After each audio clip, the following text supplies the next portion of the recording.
Greetings to all of you dear students. Today we are going to solve question number 11 in case of liquidation of a company. Let's look into the question. Ajit Limited went into voluntary liquidation with the following liabilities. We have secured creditors 1 lakh, preferential creditors 3,000, other unsecured creditors 1,50,000. The expenses of liquidation amounted to rupees 1,250. The liquidator is entitled to a remuneration of 3% on all assets realized, including the securities held by secured creditors, and 2% on the amount distributed on unsecured creditors other than preferential creditors. The various assets realized rupees 2,10,000, including 1,10,000 realized from securities.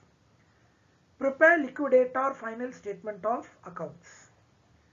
Ajit Limited went into voluntary liquidation with the following liabilities.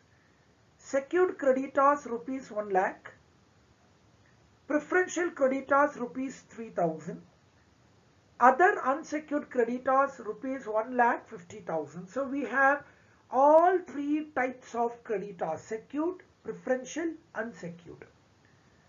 The expenses of liquidation amounted to rupees 1,250.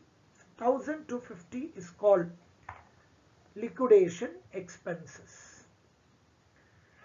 Next we have the liquidator is entitled to a remuneration at 3% on all assets realized, including securities held by secured creditor.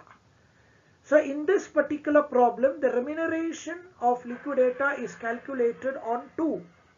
It's calculated on assets realized, and it is also calculated on amount paid to unsecured creditors. So it's calculated on both. So liquidator remuneration is calculated on assets realized. What's the total value of assets sold? On that you should calculate at the rate of 3%. And 2% on the amount distributed on unsecured creditors other than preferential creditor. Number 2, liquidator remuneration is also calculated on unsecured creditor. So calculate remuneration at 2% only on unsecured creditors. Don't calculate on preferential creditors. The various assets realized is 2,10,000, including 1,10,000 realized from securities.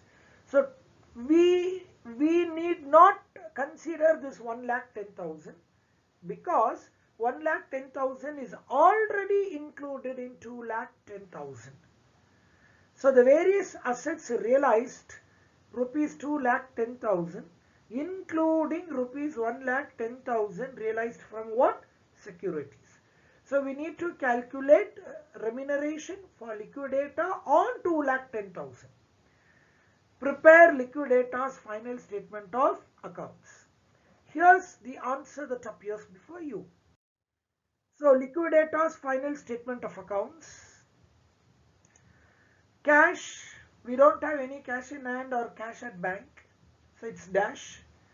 Next we have assets realized is 2,10,000. Total assets realized is 2,10,000. Payment side we have secured creditors 1 lakh. Liquidation expenses 1,250. Liquidator remuneration is calculated on 2. It's calculated on assets and on unsecured creditors.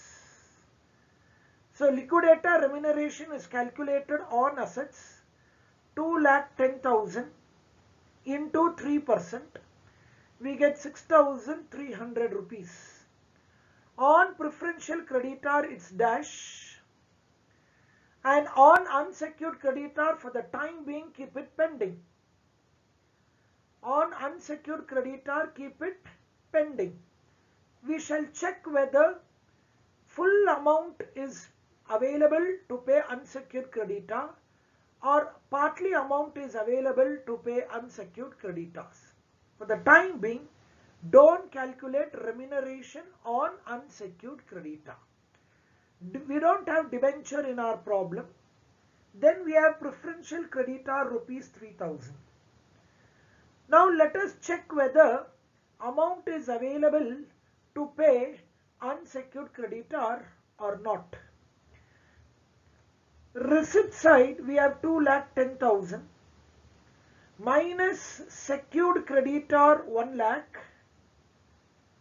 minus liquidation expenses 1,250 minus liquidator remuneration on assets 6,300 minus preferential creditors 3,000. So amount available is 99,450. I repeat, amount available is 99,450. Actually unsecured creditor is 1,50,000. We don't have sufficient amount to pay unsecured creditor. Total unsecured creditor is 1,50,000, but amount available is 99,450. So we don't have sufficient amount, we have less amount, so you need to apply second formula to calculate liquidator remuneration. What is the second formula? 99,450 divided by 100 plus 2, 100 plus rate 102 into 2, then liquidator remuneration is 1,950. Then total remuneration comes to 8,250. So amount available payable to unsecured creditor is 97,500. So 97,500 is what we pay to unsecured creditor divided by 1,50,000. We get 65 paisa in a rupee. Where we need to pay 1 rupee, in that place we pay only 65 paisa. Thank you.